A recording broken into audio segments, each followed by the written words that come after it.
While working for an international company, you may have the opportunity to visit China for your business. When you do, there are some important things to understand about China, its national culture, and its business culture to assure a successful trip.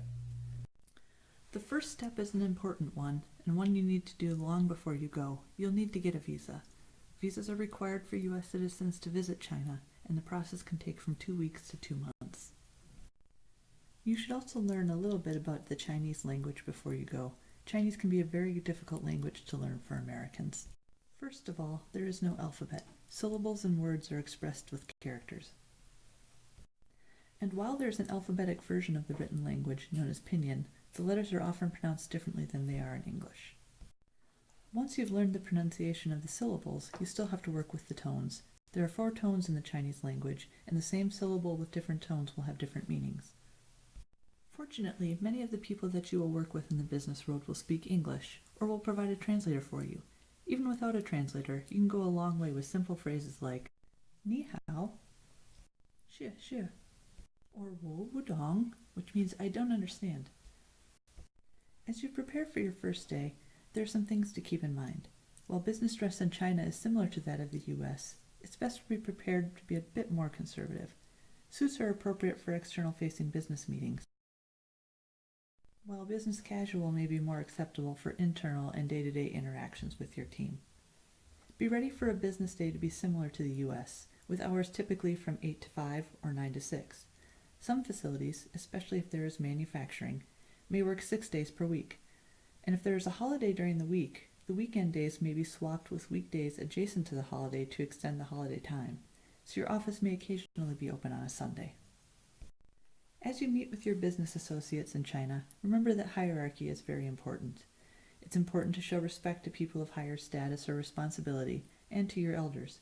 It's also important to remember that the Chinese use a naming convention where the family name comes first and the given name second, the opposite of what you find in the U.S.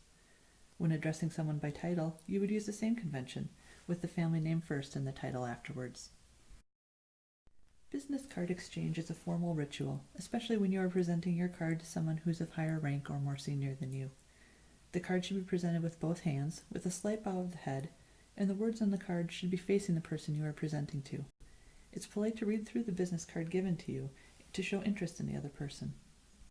At your first meeting, expect there to be small talk before the meeting begins. It may include questions that Americans would consider personal, including questions about your family, marital status, or even salary. These are not meant to be rude, but instead meant to show an interest in you as a person and to build a relationship. Relationships are important in Chinese culture and in Chinese business. This has led to some conflict with Western cultures over intellectual property rights. Where Americans consider sharing of confidential business information to be ethically wrong, in the Chinese culture, sharing that same information with family or friends can be seen as a way to be helpful in those relationships. Keep that in mind and take care with what information you share with your associates in China. One way relationships are built with business colleagues in China is through meals. You might often be invited out to dinner, and it's usually a very social event. Generally, the host will order food for the table, which will be served on a food carousel to give everyone access to every dish.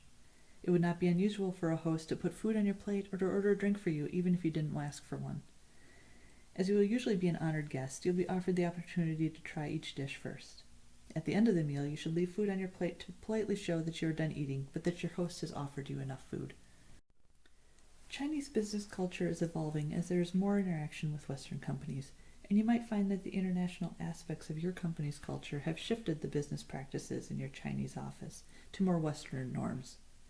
Whether your business culture you're working in is more traditional or more Western, understanding the basic concepts presented here on your first visit will help you to enjoy your visit and make it more successful. Several references were used as sources for this presentation and are recommended for more information, including Startup Business Chinese by Jane Kuo and An American's Guide to Doing Business in China by Mike Saxon.